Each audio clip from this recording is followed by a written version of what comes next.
Welcome to the Growing Healthy Kids Together workshop. This is the 5th workshop in the Top Star online training series about preventing childhood overweight. This workshop was developed by University of North Carolina Center for Health Promotion and Disease Prevention for the NAPSAC program. NAPSAC is an acronym for the Nutrition and Physical Activity Self-Assessment for Childcare. This workshop was revised by the Utah Department of Health, in which national data was updated and Utah-specific data included for the purpose of the Top Star program. The set of revised workshops is referred to as the Top Star Training and is approved for professional development credit, 10 hours of career ladder credit in levels 1 health and safety or levels 5 through 8. While you listen to this presentation, you may want to boost your metabolism while learning by getting up out of your chair and stretching or doing some strength training exercises, such as lunges, bicep curls, and tricep dips. This workshop will suggest ways you can work with your daycare families to promote healthy weight behaviors. At the end of this workshop, you will be able to describe the role of childcare staff in helping families address healthy weight behaviors. Describe the key messages you can send home to families. List strategies childcare staff can use in communicating healthy weight information to families. Before we begin, let's see how you communicate with parents. Take a few moments to fill out the handout attached on the next slide.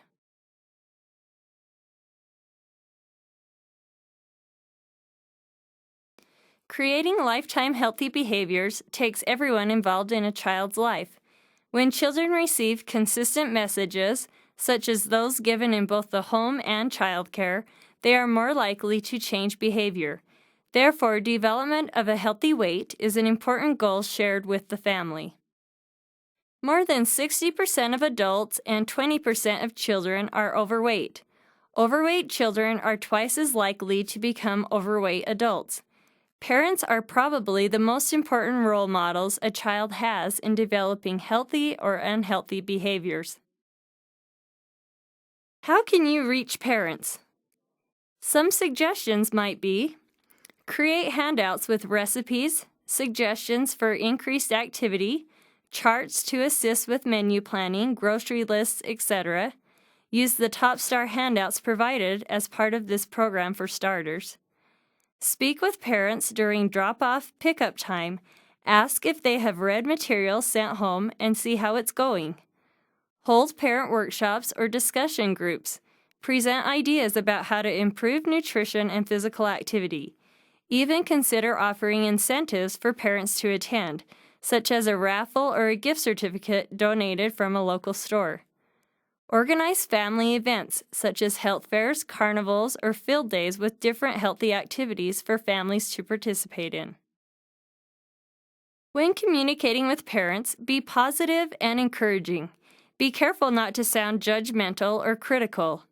It is important to focus on goal setting and to be very specific with the goals you share with parents. Setting a family goal to serve healthier foods for my family is harder to achieve than a goal to serve a fruit or a vegetable each time you eat, at meal times and at snack times. Encourage parents to set goals that are reasonable for their families and specific enough to track progress on. Some suggestions for goals might be: getting kids outside to play at least once a day, cut back to 2 sodas per week or less, switch from whole milk to 1% or skim milk. The 4 key messages to focus on when talking with parents about making a healthy home environment are healthy eating at home, increasing activity at home, keeping screen time in check, and celebrating healthy. This presentation will explain each of these messages in detail. What ways can family meals be helpful to children as they grow and get older? Research has shown that those who regularly have meals with their parents eat more fruits, vegetables, and calcium-rich foods, ingest more vitamins and nutrients, and consume less junk food. Research has also shown that kids who regularly sit down to a family meal are at lower risk for behaviors like smoking, drug and alcohol use, depression, have stronger family relationships and emotional health, and improved academic performance. What are some common objections to cooking at home that you hear from parents? The following slides will discuss some. A common objection to cooking at home is that busy parents don't have time to cook. With a little planning, a healthy, balanced meal can be prepared at home in a short period of time. I never have what I need. Planning meals ahead of time is essential for stress-free meal preparation on weeknights. Parents can plan ahead for a few days, 1 week, 2 weeks, or whatever works for you. All family members should be involved in planning meals, allowing them to choose some of the foods that will be prepared. With planning, parents can prepare twice as much food as you need for one night, then save or freeze the rest for a quick dinner in the future. Parents could keep a list of foods and recipes that worked well that the family enjoyed, and keep the recipes handy for future use. Again, let each family member suggest something he or she would like to try for dinner, then post the menu for the week on the fridge. Give children age-appropriate tasks for meal preparation. Children can wash and tear up lettuce, get dressing out and put it on the table, add ingredients you give them, and set the table. Try healthier versions of fast food favorites. If the kids love chicken fingers, make breaded baked chicken strips at home, which are far less fattening, but have similar taste to appeal to picky eaters. If they love cheeseburgers, make burgers at home with 96% lean beef, whole wheat buns, and reduced fat cheese. For those recipes that worked great for your family, keep those recipes close at hand. Ask other parents for ideas. Perhaps create a recipe swap at your facility, encouraging healthy modifications to old favorites like macaroni and cheese and chicken nuggets. A meal prepared at home actually costs less than a similar meal from a fast food restaurant. Frozen foods often go on sale in grocery stores. Share grocery sales with parents. Encourage them to stock up on frozen chicken and meat, vegetables, and other items when they are on sale. Look for buy one, get one free specials, and they will already have the main ingredients for a future dinner on hand. With planning, you can actually save a lot of money preparing dinners at home. If families eat fast food every night, they will pay with their health. Typical fast food meals contain nearly all or more than the recommended daily amounts of saturated fat and calories. Cooking can be really simple. Anyone can do it. Share simple, kid-friendly recipes with families to build their confidence. Encourage parents to start simple. Many grocery store items are sold nearly meal-ready. Just add water and heat. For example, simple stir-fry mixes are sold in the frozen food section. All the parent has to do is put it in a skillet. Some easy and healthy breakfast and dinner ideas are included on the following slide. If interested, please copy and share these ideas with parents.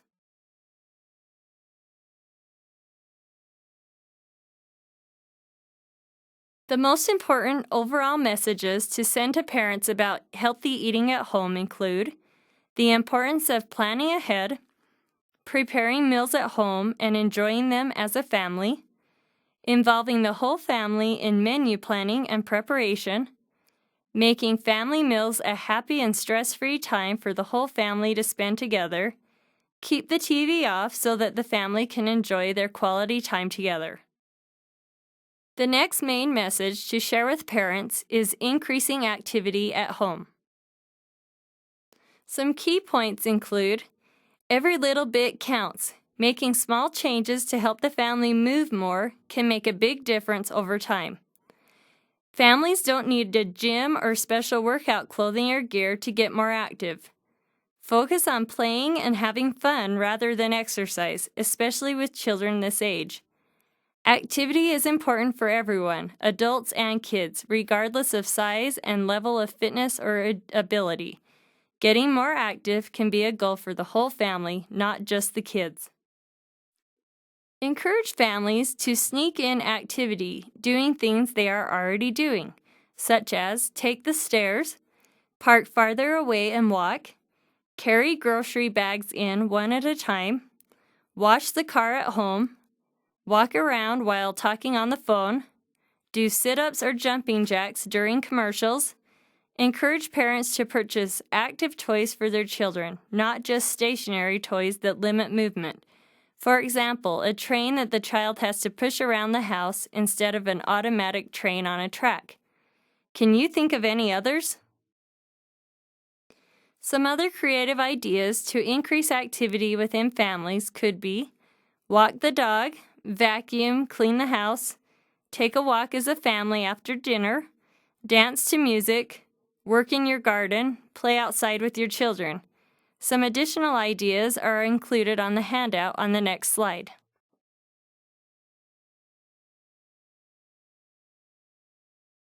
Besides being healthy for children, there are also many benefits for parents when increasing activity. Some of these suggestions may motivate the parents to join their kids in getting active.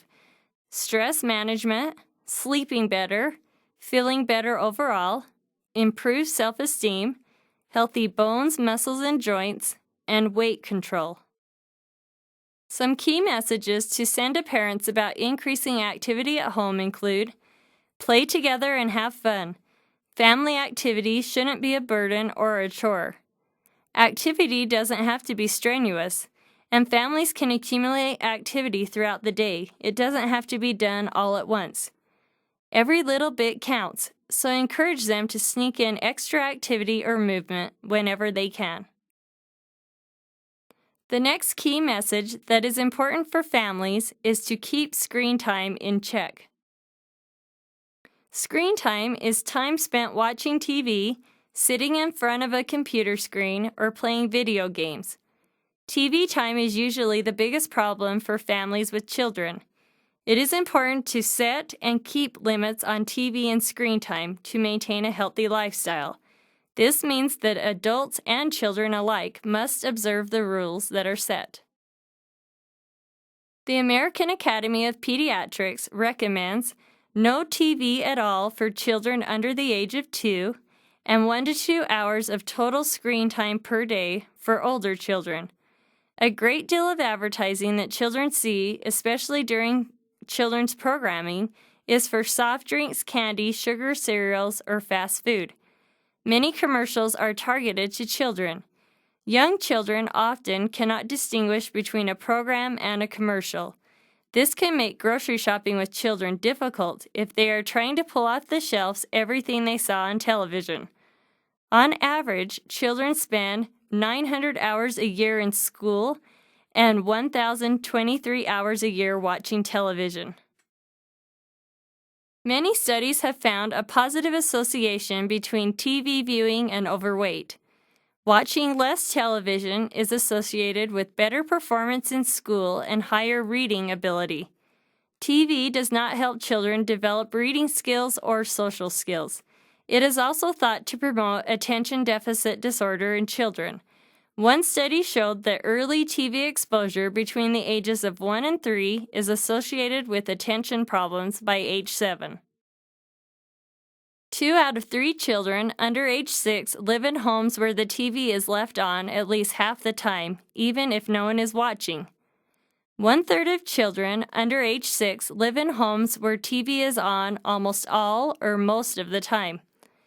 Children who live in homes where the TV is on most of the time tend to be slower in learning how to read and appear to read less than other children. Some research has found a relationship with children who watch TV and their body fatness. The more TV viewed, the higher percentage of body fatness.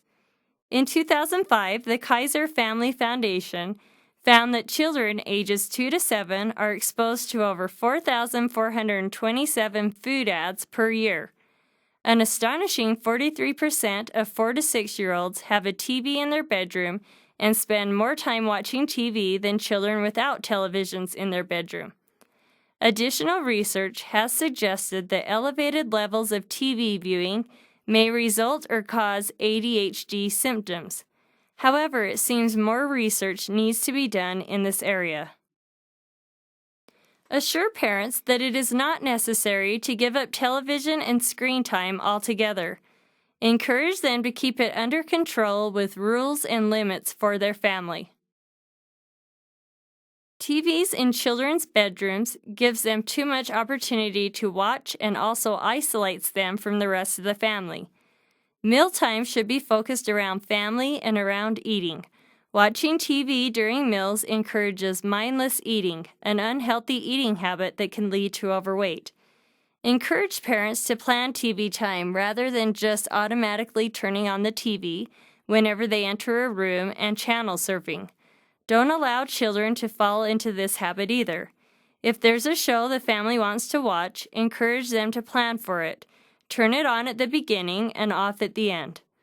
Decide and agree on, as a family, clear limits for TV watching. Examples: no TV after 7 p.m., no TV on school nights, 1 hour limit in the afternoons, etc. Every person in the house, mom and dad included, should keep the limits that they all agreed on. When children do watch TV, encourage parents to talk to their child about the characters and help them learn from them. Encourage parents to make a list of activities the family enjoys doing other than watching TV. Some ideas for fun activities that could take the place of TV time for a family with children are: enjoy a walk together as a family, go to the park, play hide and seek, wrestle, or have a pillow fight. On the following slide, you will have a handout entitled Decrease Screen Time in Your Home that you can share with parents.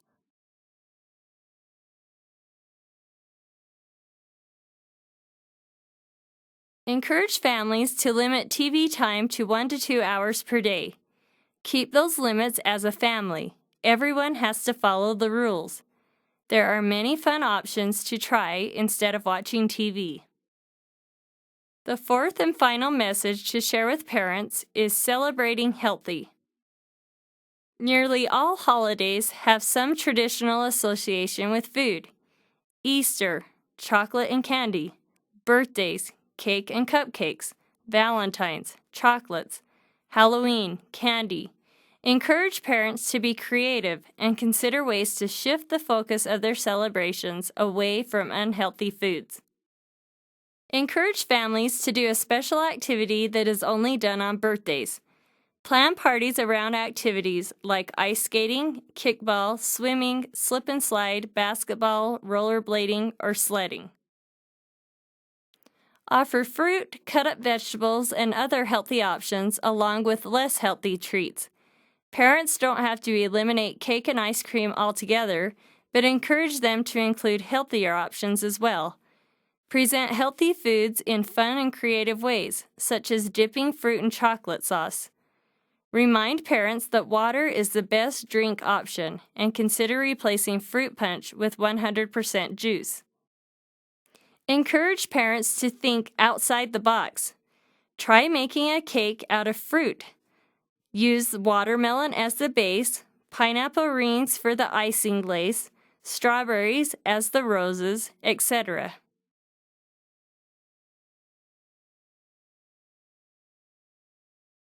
Some key messages to share with parents about celebrating healthy are: think outside the box for holidays and birthday celebrations.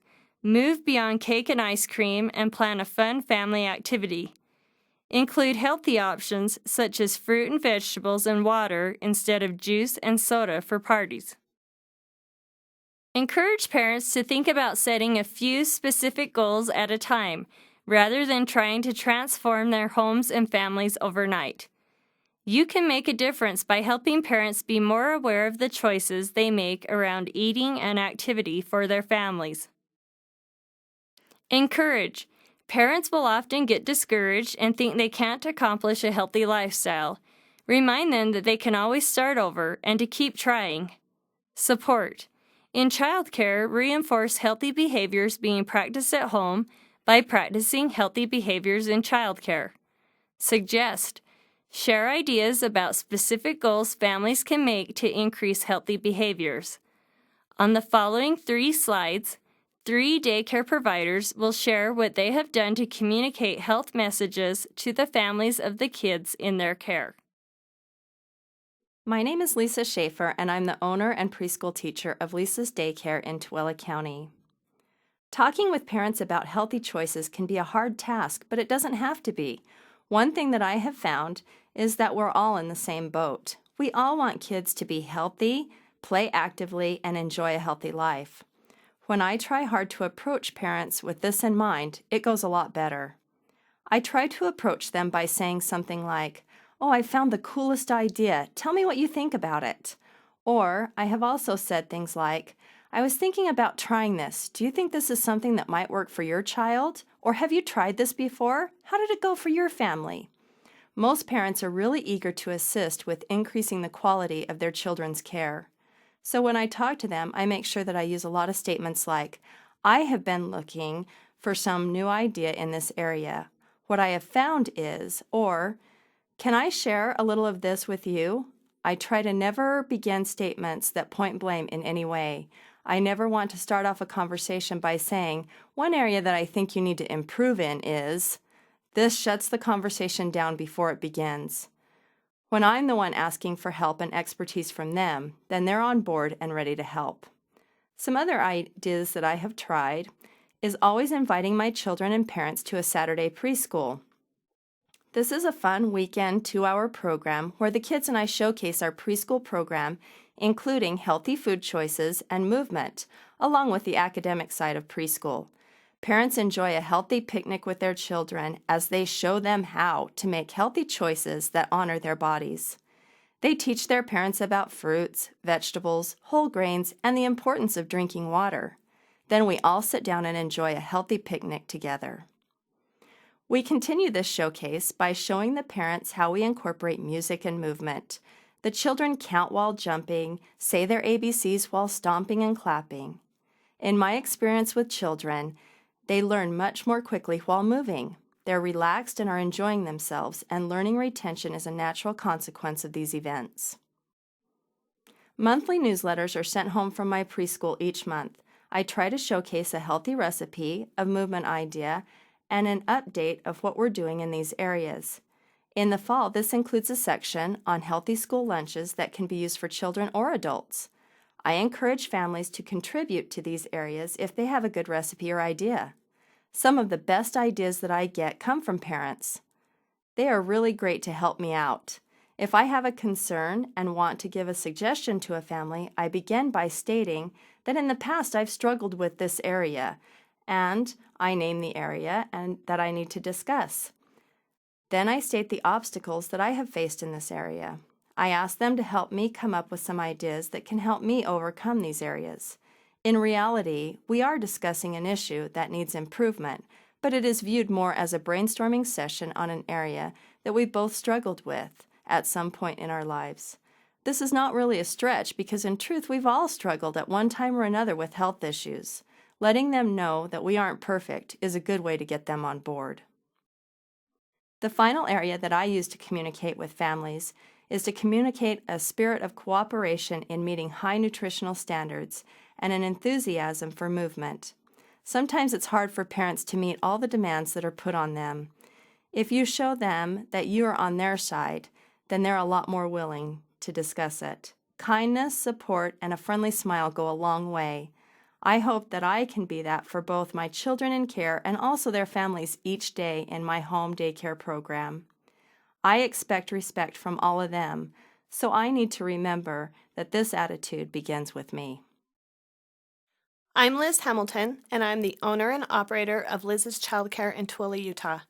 I have recently participated in the Top Star program, and one of the goals that I worked on and still use in my childcare is communicate health messages to the parents of the kids.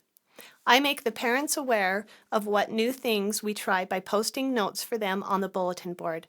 I also hand out flyers to each parent when I get new information on foods and health, and when I take new classes with the information. I have found it effective to talk to the parents about serving low-sugar snacks when we have a party. I tell the parents that we are going to keep it healthy with low sugar, but serving fruit, crackers, and cheese.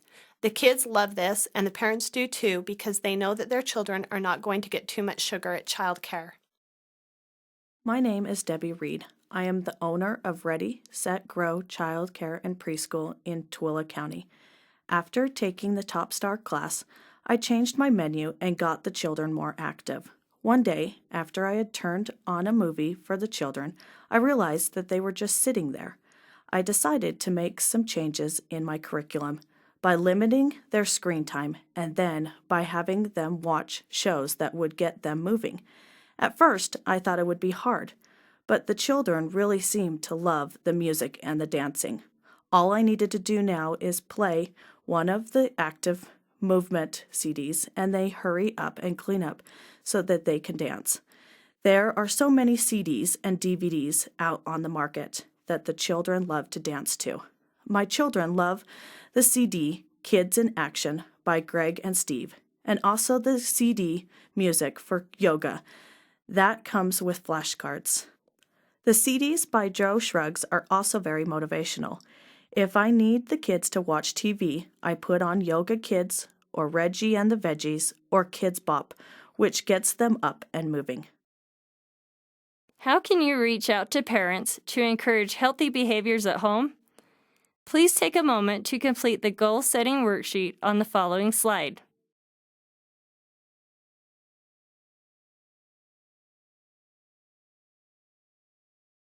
Included on this slide are some additional resources found on the internet to help parents increase healthy behaviors at home.